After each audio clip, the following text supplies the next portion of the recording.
Hello, everyone. Good evening, good evening, good evening. Welcome to another session of Phenomenal Leadership.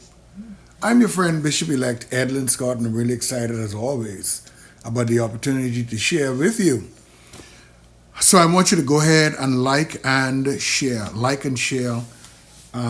this broadcast with all of your contacts. Let them know that we are live with Phenomenal Leadership. Phenomenal Leadership is a program designed to help with your leadership growth.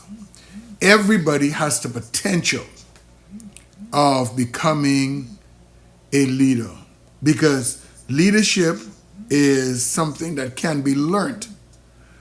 The misconception about leadership is that you have to be born to lead. No. Leadership is something that can be learned. And every one of us, God sent, there's not one person that God has sent here that does not have the potential or how what it takes to become a leader. The worst case scenario that you will find yourself in is having to lead yourself. And that will be the most difficultest task that you will ever encounter, leading yourself. It is easier to lead people than it is to lead yourself. And so I'm excited, really excited. I got an absolutely beautiful broadcast for you today. We're going to be talking about the qualities of a successful leader, the qualities of a successful leader. So good evening to everyone that is joining us. Good evening. Hey, Wani, how you doing? Good to have you joining us tonight. Everyone that's joining, wherever you're joining from tonight, it's good to have you here with us for the next 30 minutes. We're going to be talking about leadership. And what are the qualities? Here's the thing. Everybody deserves good leadership. And everybody's looking for someone that can help them. And that's what leadership is the person that has the answers. Because everybody needs to know what to do next. Leaders are the ones that know what to do next. And so I want you to jump with me. I started this on Tuesday of this week. And I'm going to try to get to the end of it in this broadcast. If I can, I'm going to try. So if you miss Tuesday, you want to go back and watch me on Tuesday. Qualities of a good, successful leader. And so you want to listen to that, and then you'll see where I'm headed today.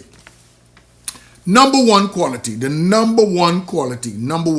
let's say the first quality of a good leader is to be authentic. Be real, man. Be real. Be genuine. People are watching. And if I am going to trust you, you got to be real. You can't be a fake. You have to be authentic.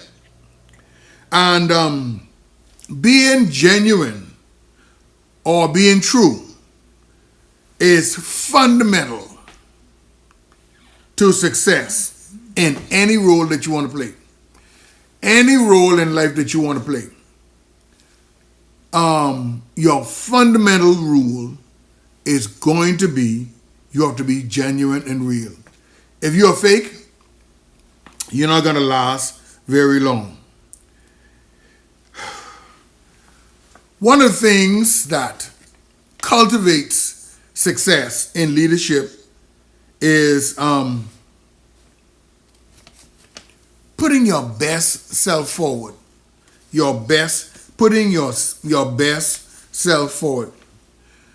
That's the version that is not only highly effective, but also capable of motivating and inspiring others around you. The best you that contributes to good leadership or good success is that part of you that is highly effective, and it is also capable of motivating and inspiring. A successful leader must be able to motivate and inspire people. John Maxwell says leadership is all about influence. You got to be able to influence. Jesus looks at Peter and says, hey, come follow me, I'll make you fishers of men. They dropped their nets, dropped everything, whatever they were doing, and they went after Jesus. Got to be able to motivate, and you got to be able to influence, right? Now, you got to be able to motivate people around you. What you are able to do, your competence, is not enough. It's just not enough. People need to be able to trust your character and connect with you. People will only trust your character and connect with you if you're real, if you're not a fake, if you're not a phony. And someone that's living in almost give the impression that I just came out of heaven. I came down from heaven squeaky clean. I am whiter than snow. I am somewhere behind me.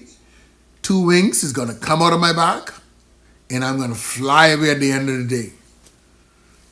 People are looking for genuine and real. One of your misconceptions in life will be that people can't see through you. People can spot a phony just like that.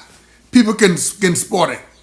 And you are only fooling yourself if you think people cannot detect that you are not authentic or that you are not genuine. Because, watch this now. If you want people to connect with you, you got to be real. Because if people are not able to connect with you, they're not willing to take the risk with you. Why would I follow you? There's a story told about some college professors that was going on a plane. And when they sat on the plane, the flight attendant says, I want to inform you men and women, you professors, that you are sitting on a plane that your students have built. Everybody run off the plane. Every single person run off the plane except one of the professors. So the lady went up to him and said to him, sir, all of your colleagues left the plane after I told them that this plane was built by the students that you all taught. So she said to him, why you didn't run? He says, if in fact this plane was built by the students we taught, I don't have to be afraid because this ain't gonna fly. If people want to take the risk with you, they have to be certain that you are for real. If I'm gonna take the risk with you, I gotta know that you're for real. I gotta know that you care. I gotta know that you love me. I gotta know that what you're showing me is the real you. All right? So, an authentic leader creates conditions for success. They create conditions for success. They don't assume that others will do it for you. They create for success. When I do media, sometimes I do media classes and I teach a little media classes. And what I always say to the technicians is this: no matter who checked the soundboard, no matter who set up the camera, before you start to use it, you should also check to make sure that everything is in its right place. You ever was traveling on a plane and are you able to see the plane? The mechanics will check the plane, but before the pilot sit in the driver's seat, the pilot walks around the plane and does his own check. Not that he don't trust them, It's just that Um, two heads are better than one. So cultivate. Successful leaders cultivate conditions for success, and they don't assume that someone else will do it. They take on the responsibility. How do I show my best self? Successful people are people that care about how other people see them. Successful people think about how other people see them. You know, a lot of people, and I used to say it too, I don't care what people say about me. If you don't care what people say about you, you will never connect with them. Let me give you another little story. There's this group of businessmen. They were selling dog food. And for some reason or another, their dog food wouldn't sell. So they pull all their marketing team together and they put everybody together and say, listen, let us come up with a strategy to get these dog food selling.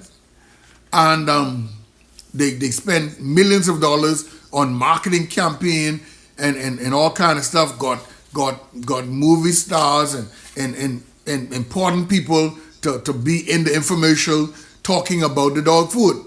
The dog food still wouldn't sell. So they had a meeting. They said, what is wrong? What is wrong? So the janitor was in the room, said, I know why the dog food ain't selling.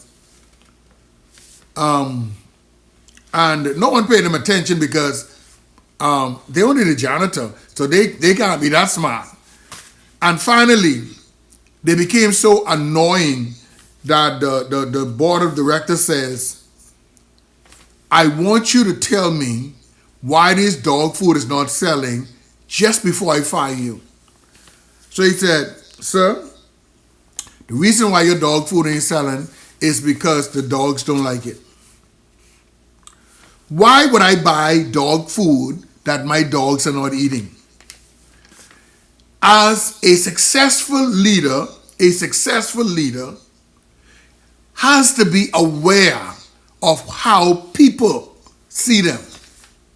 Because if you can't connect with people, then you're going to be leading yourself, nobody else. You'll be taking a walk all by yourself. So when you want to be authentic or when you want to be genuine, you have to listen to what people are saying about you. Understanding how people perceive you is very important to your growth. You know, I started doing something kind of different, and that was feedback. Feedback is I ask people, how you feel about this? How you feel about me? How comfortable are you with me leading you? How comfortable are you with me in the front? And then sometimes, you know, little adjustments can make a lot of things kind of run smoothly. Now, you don't wait till in a crisis period to ask them what they think about it. I mean, you find a soft time and you find out, get a little feedback so that you can stay authentic, so that you can stay genuine. So, the quality number one is be authentic. Number two,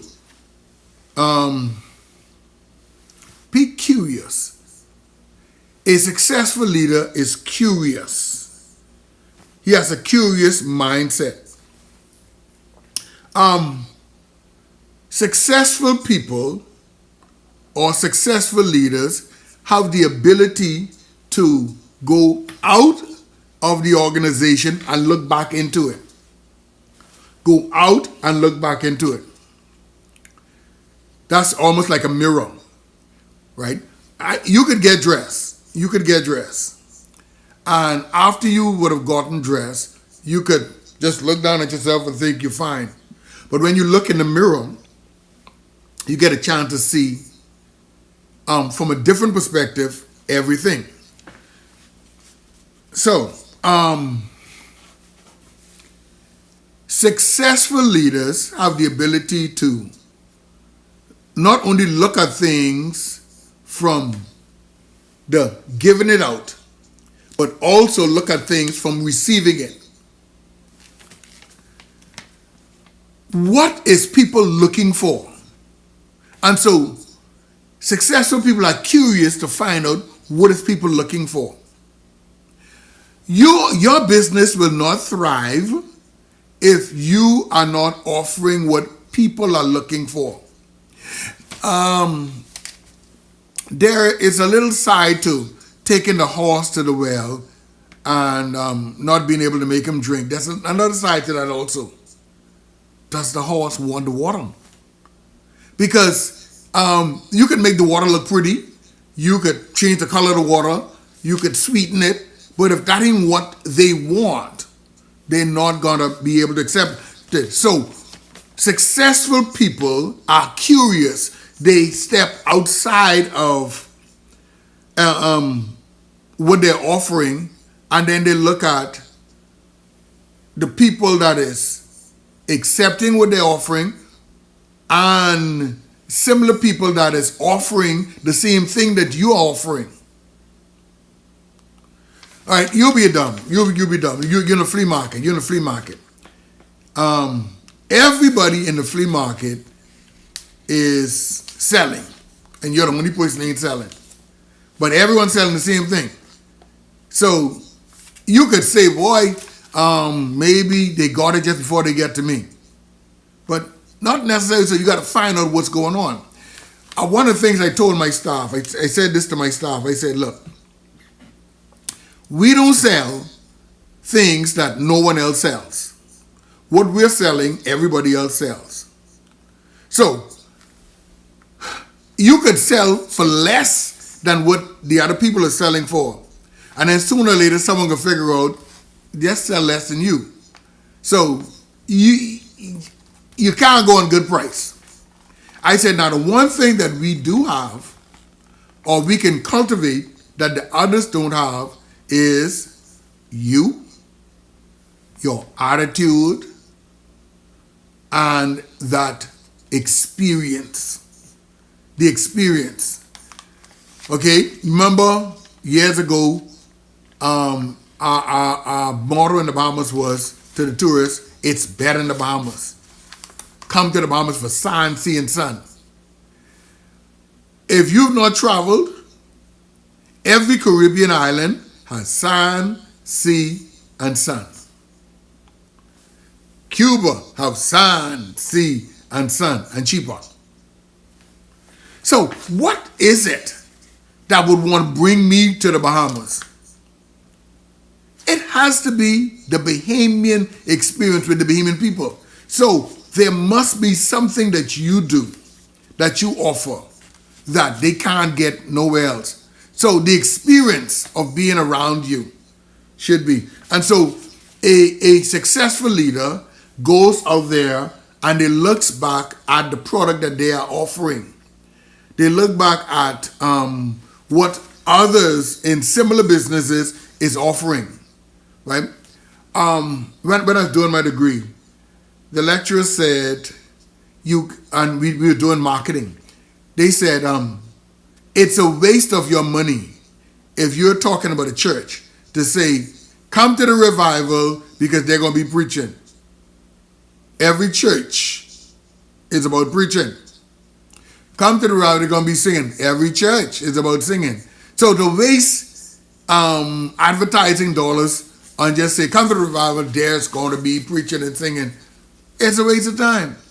That's just a waste of words, because with advertising, it has to do with the amount of words determines how long it's going to be. And it doesn't make sense. And so you have to be able to look back in to see whether you are actually offering a good product. Because the average person will feel, okay, I feel like, boy, I'm teaching really something good tonight. But I need to go out into Facebook, into YouTube, and listen to what I'm sharing to figure out and compare it to similar things that you listen to. One of the things that we as pastors do that, to me, it don't make sense. And anytime people don't want to hear us, we say there's the devil. Anytime people don't want to hear us, we call them the devil. Right? When people don't come to church, we say, boy, you got the devil in you. When people don't want to do things around church, we just figure they have the devil in you. But not necessarily so, you know. You have to put yourself in their position. I heard someone said something that was kind of cute. I thought it was cute. They said, I am not going to present myself to anything that's a waste of my time. Very strong language, but I understood what they meant. I understood what they meant. Why do I want to go to a restaurant that cooks food that I don't like to eat? Waste of my time. I took somebody out, my wife and I took out somebody to dinner. And the food cost, we went to a buffet, and it cost like about 80, 70, between 70 and $90. Can't remember exactly how much it was. But the person ate about maybe about $15 worth of food, if that much. So it doesn't make sense carrying that person to that kind of thing, because it's a total waste. And so successful leaders leaves and puts themselves on the other side of the desk. A successful leader, not only are they the distributor, but they also are the buyer and the competition. So you put yourself in those two categories as the buyer and the competition. So you are the customer and you are the competition. And when you take a look at what is being offered, and then you determine, would I buy that or would I sell that? When I used to do sculpture, when I didn't like what I created, I just give it away like it was damaged. I sell it for real cheap. When the potter made the vessel, looking at it, it would look all right, but it was not what was in the mind of the thing, of the potter. And so he break it up and made it all over again. So to the person looking on it, say, why? But that looks good. But that's not what I intended it to be. So a successful leader is curious enough to go outside and look back at it. Listen, before you rob everybody to figure out why they're not coming to church, sit in their seat to find out whether are you delivering something that make them want to be there. Some people don't want to ride with you. They want to hang around you. Why? Put yourself in a different... So, number one, qualities of a successful leader is they are real, they are authentic. Number two, they are curious. They want to go out there and see what is happening. And then successful people are analytical. They analyze stuff. You got to analyze.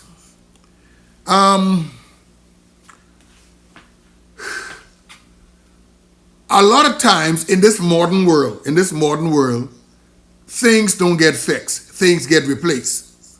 Things don't get fixed. Things get replaced. Meaning this. If something goes wrong with my phone, say it stopped charging, rather than fix the charger, I buy a new charger. If the charging port is not charging, I'll just change the charging port. Now, successful people don't just replace it. Successful people takes the time to figure out why it gone wrong, why it ain't working. Because if you take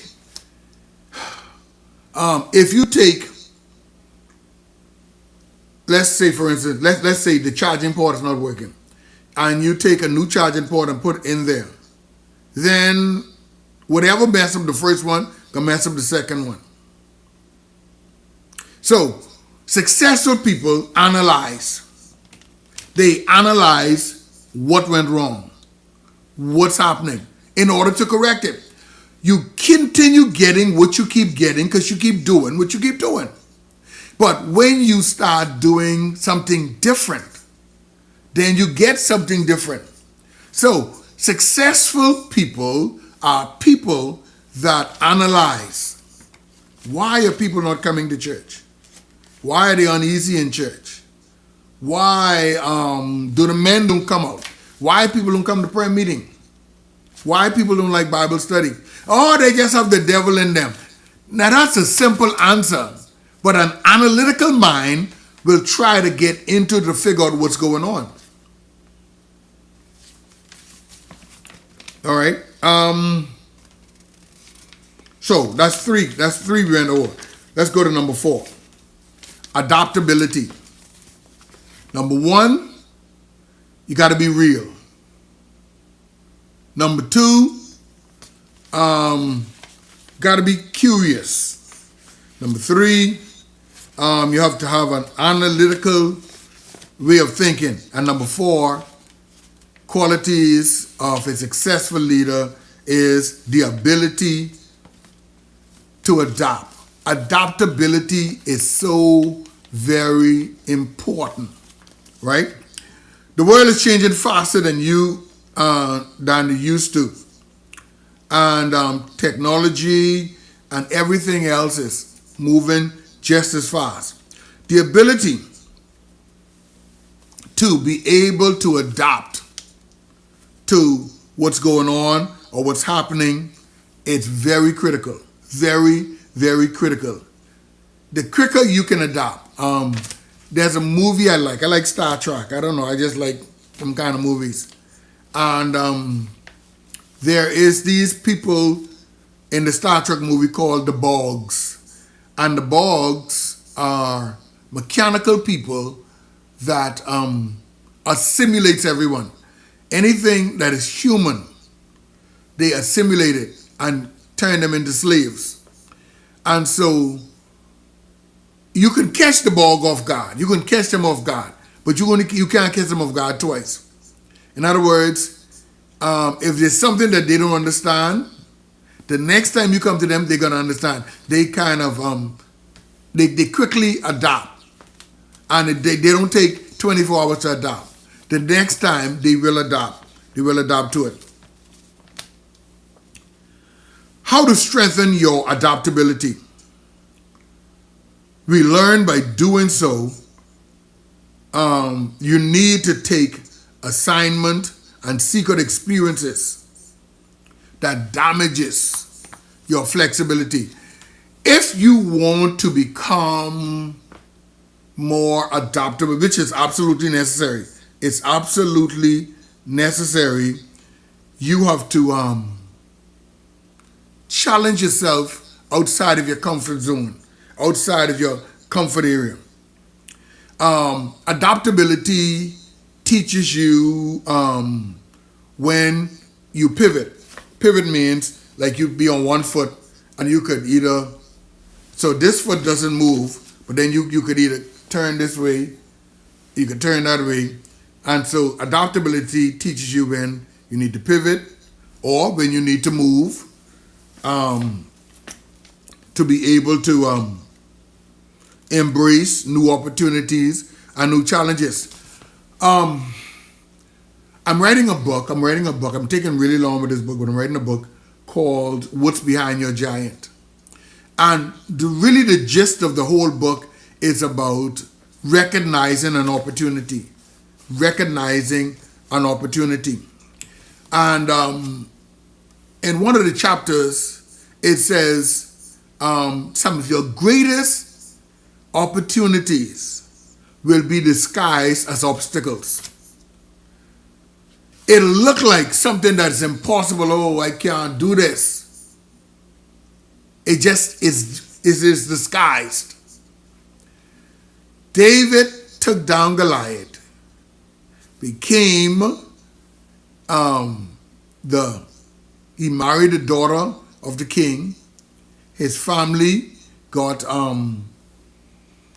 they removed all of the taxes away from the family.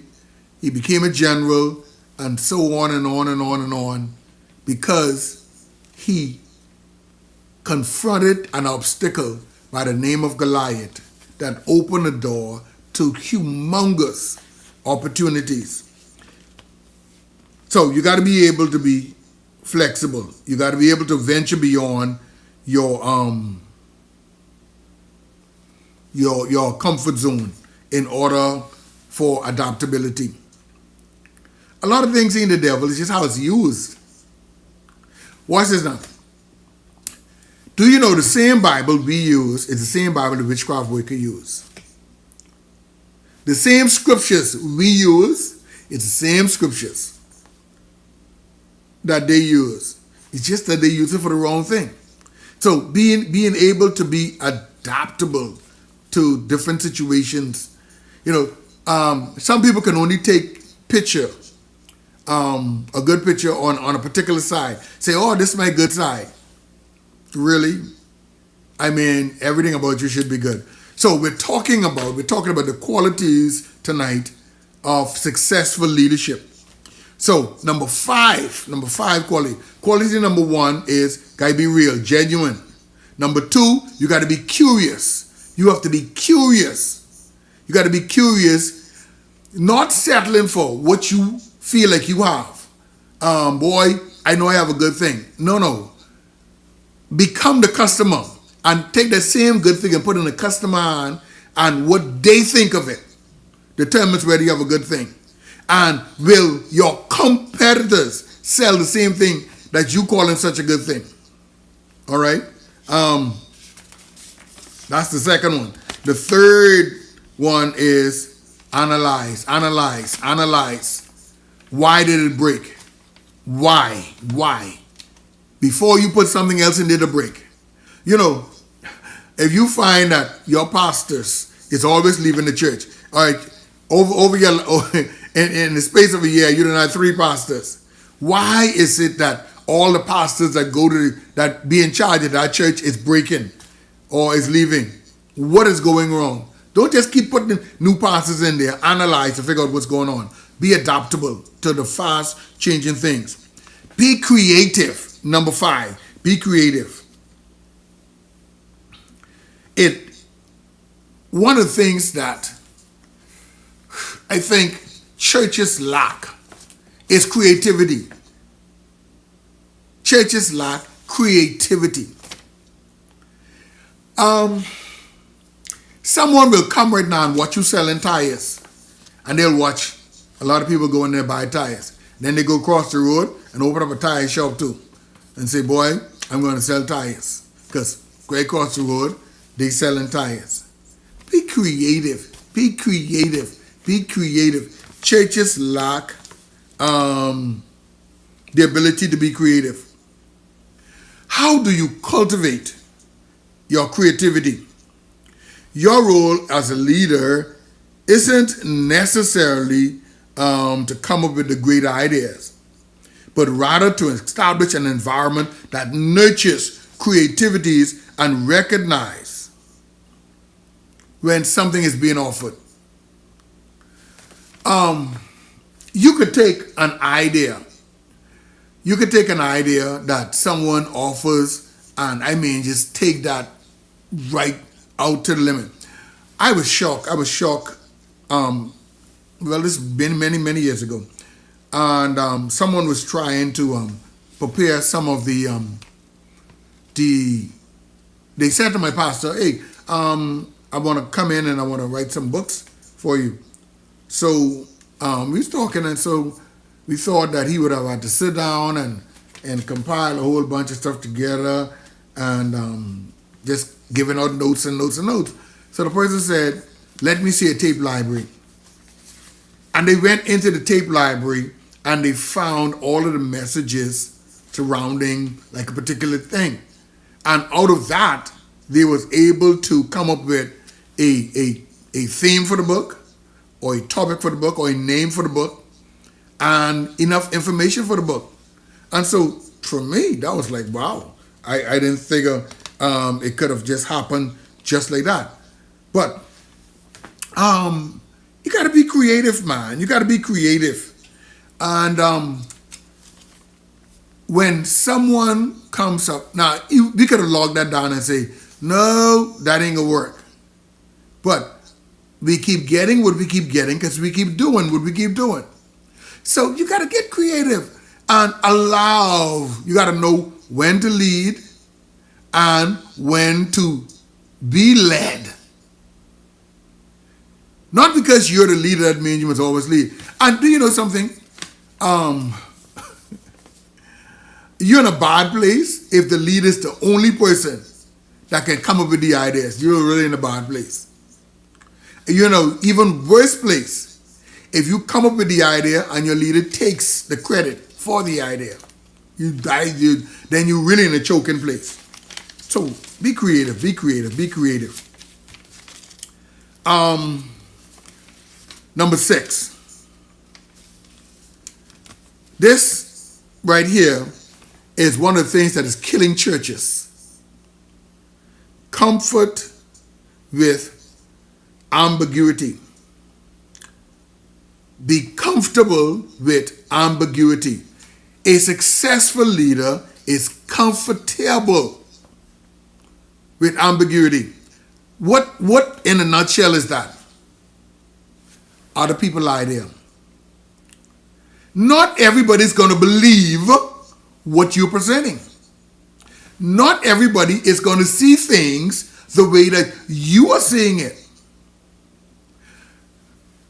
All the disciples was around Jesus. But if you read Matthew, Mark, Luke, and John, you would feel like there must have been different times that they was with Jesus, because their stories, sometimes they're similar, sometimes they're conflicting. Sometimes it just seems a little messed up.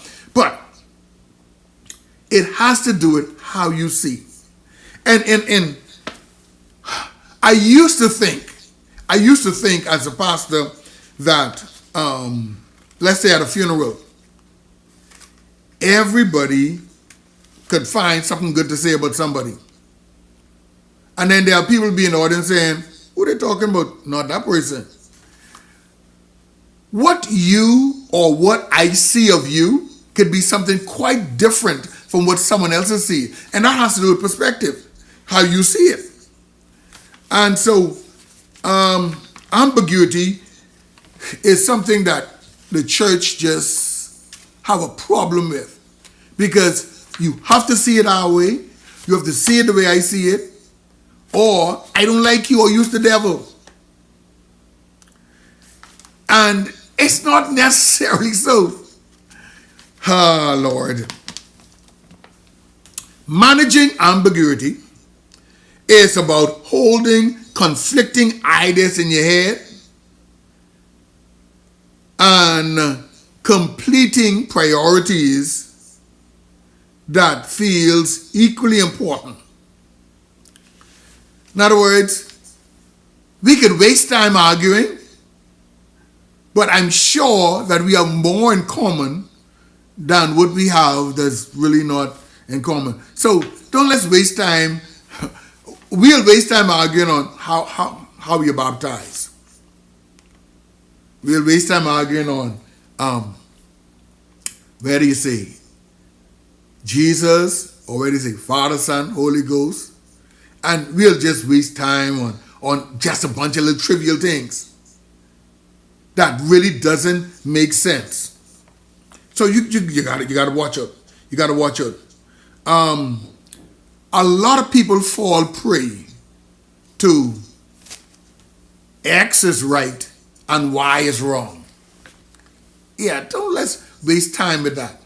I was in Miami, and this gentleman came up to me, and he knew that I was a pastor, and so he want rob church people now.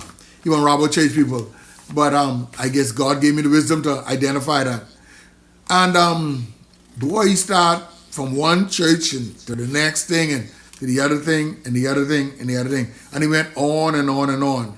And let me tell you something. When people believe what they believe, the worst thing you could ever do is try to show them the light.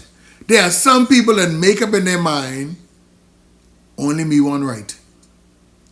And so I said to him, I said, hold on. I said,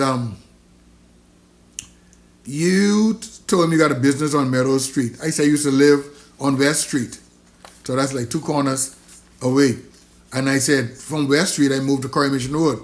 It's another 2 corners. So one is 2 corners to the right, and the other one is 2 corners to the left. I said, and guess what? My name is Scott, and the corner that your store is on, named Scott, right? And so we started talking. I said, what school you went to? I said, because you're old as me. Jesus, he went to CC, and I went to CC. And so we started talking about that. Then he told me what type of work he does. And that's something I did in school. So then we started talking about that. And notice how we moved from him pulling down churches in an argument in Miami Airport to finding things that we both have in common. And that's one of the things that you got to watch out for. Ambiguity is something that is, just destroying the church. Because rather than respect how you see things and you respect how I see things, we spend the rest of our lives trying to get you to see things the way I see it. Waste of your time. Waste of good time. Waste of good time. So, just try to get comfortable with people ain't gonna like. There are times you're gonna preach what you may feel is your very best message. And, oh, God just gave me that. And people could say, boy, I didn't think that was God. But they ain't the devil. They just don't feel like it's God. Who make you feel like it was God who told you it? All right, I got 2 more quickly, very quickly. Resilience.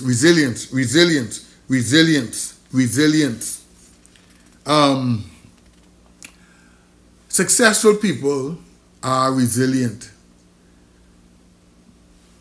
If it didn't work today, that don't mean it ain't gonna work tomorrow. Today, I plan on doing some work. And I plan all week to do the work this week, today. And I called at 7 o'clock this morning. I called the person that I was going to do work for at 7 o'clock, and they said, and I called them about 6:30. They said, hey, I'll be at you for 7 o'clock. Now, we didn't plan this a long time. So they said to me, that's okay. I got it done already. That's all right. So now we didn't plan this. I said, okay.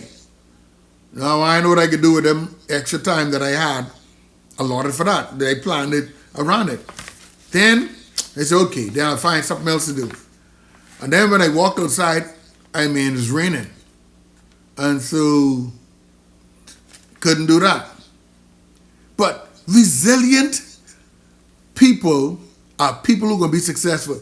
If you're not resilient, you ain't going to be successful.